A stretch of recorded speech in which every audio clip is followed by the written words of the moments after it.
Meghan was screaming at him because it was just shocking. So he went off. He had to go away. Whispers around Montecito say the chickens weren't the only ones ghosted this month.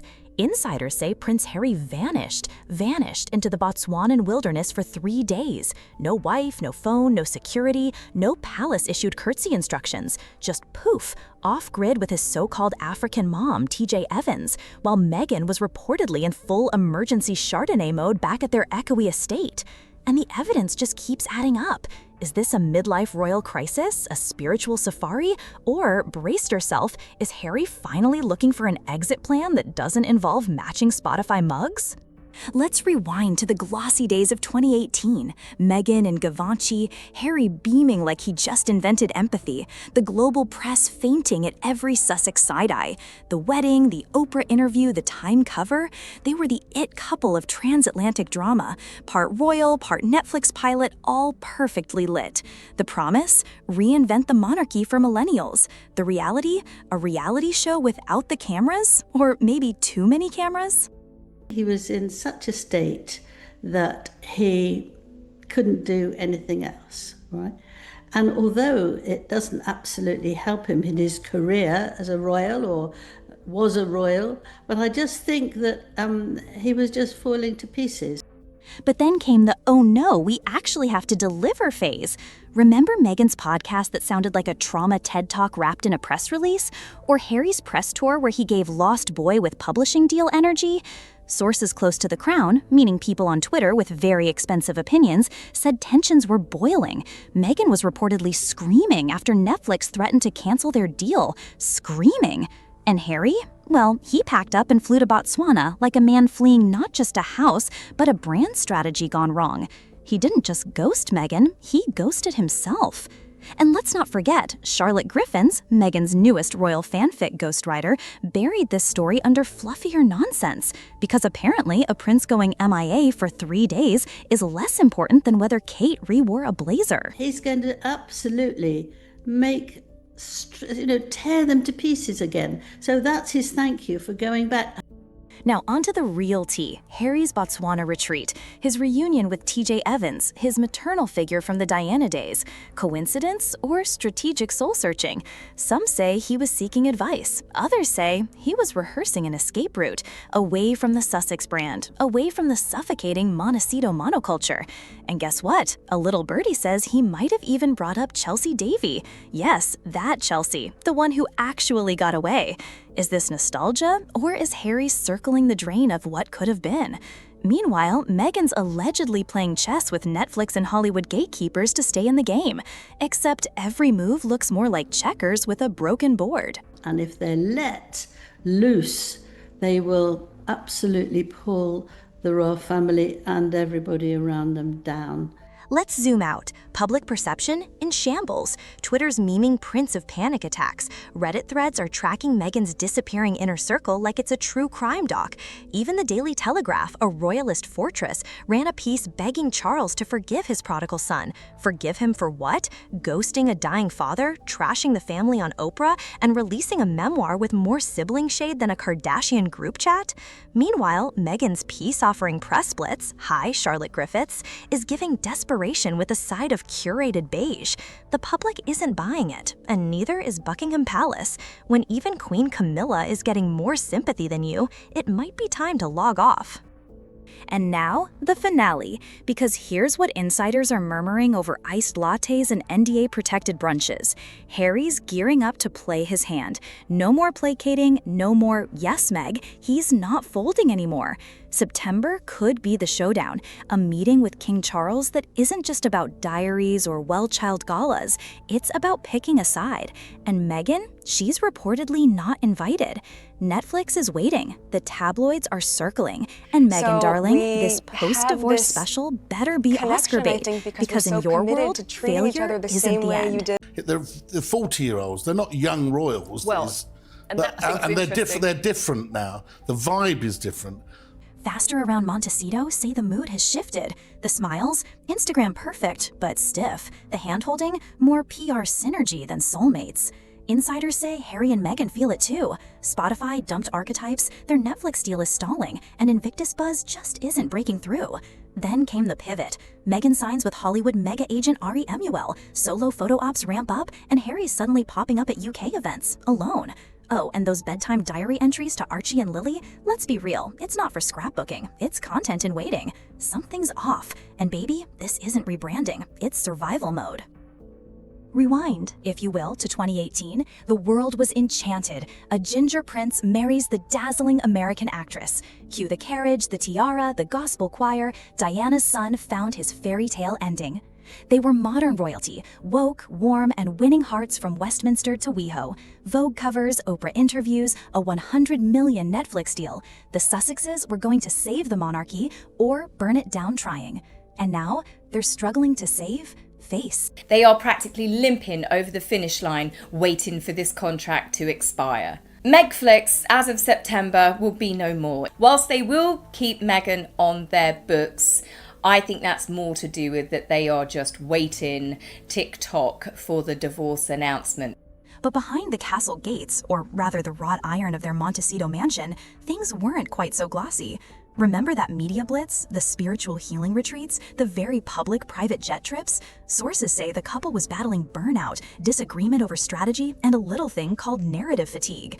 Meghan's inner circle allegedly pushed for A-list visibility. Think Oscars, fashion lines, lifestyle empires. Harry, word is he wanted relevance, legacy, a version of Invictus, but make it viral. Let's just say dueling diaries, folks, and the pens were sharp. Harry did have fears that he might, become irrelevant into his 50s, and they're making a huge noise at the moment. Then came the flops. Spotify axed. Meghan's Archetypes podcast fizzled out faster than a Buckingham balcony wave. One Spotify exec even called them grifters, not behind closed doors, but in an actual interview. Subtle.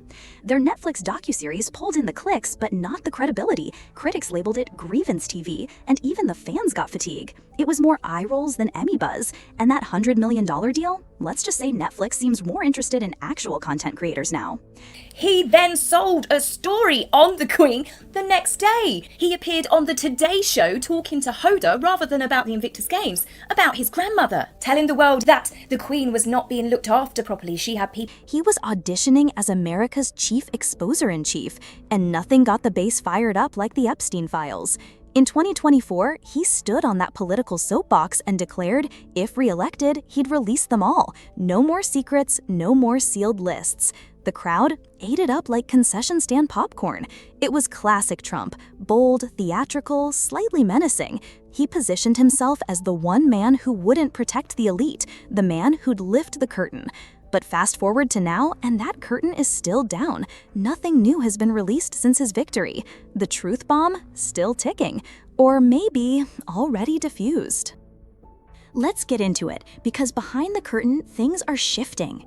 Pam Bondi, now the Attorney General, told Trump that yes, he's mentioned in the Epstein files. Not criminally, we're not saying that, but repeatedly. That's not rumor, that's according to the Wall Street Journal. And while the Justice Department is trying to keep those documents sealed, citing victim protection and no actual client list, Trump's on Truth Social spinning. He's calling the Epstein scandal a Democrat scam and demanding the release of grand jury testimony, subject to court approval, of course. But here's the kicker. A Florida judge just denied that request. So now we're stuck in this weird purgatory where Trump keeps calling attention to it while the courts are slamming the door. You don't stoke a fire like that unless you're trying to distract or misdirect. He doesn't have that juice anymore. And I think that just like we saw that Joe Biden wasn't the Joe Biden we saw in those debates, nor is Donald Trump any longer. And the people around him are just trying to keep this above water right now. Democrats broke the law during the election, and people like Beyonce need to be arrested and prosecuted. Now let's talk brand erosion, shall we? Trump, once the king of chaos marketing, is now playing defense. His recent posts have been nothing short of deranged performance art. At one point, he even accused Beyonce of being part of some election law-breaking cabal. Beyonce! As one commentator put it, it's like he's throwing darts blindfolded, just hoping something sticks. He's also tried the Obama treason angle again, but the energy not giving what it used to give. Even his own base seems unimpressed. The internet shrugging. Remember when Trump dominated every narrative? Now he's the one chasing them. As one analyst said, he doesn't have that juice anymore. And that was said with love, the kind of love you reserve for watching a retired pro box someone 10 years younger. Now enter the billionaire divorce. Elon and Trump, remember that? The love fest has officially gone cold. Musk's now infamous tweet claimed Trump was hiding because he was in the Epstein files. Then he deleted it. Tech bros panicked. The all-in bros, you know the ones, scrambled to repair the bromance. Thirsty posts, copium, he didn't mean it, vibes all over X. But there's no reunion yet, and why would there be? GOP strategists are now trying to woo the tech elite, asking them to throw money at candidates like Mike Johnson and J.D. Vance. Peter Thiel's PAC has already gotten his check, but will they keep backing this version of Trump, the one caught in the Epstein web, yelling at clouds? Because right now, there are cracks showing, and some of them look permanent. And Trump and Epstein were cozy, best friends, according to people who knew them then. Yes, those are the words, best friends. They were seen together, partied together, laughed in the same rooms. The golden age of Mar-a-Lago power schmoozing. There was no bad blood, at least not publicly, until suddenly there was. The only person that we know of that Epstein hired who worked for Trump was a 16-year-old girl. And that brings us to the story Trump wants out there now. According to him, the falling out happened because Epstein crossed the line by hiring someone who worked at Trump's property. He says, don't ever do that again. Epstein did. Trump threw him out, called him persona non grata. End of bromance. Now here's where it gets messy.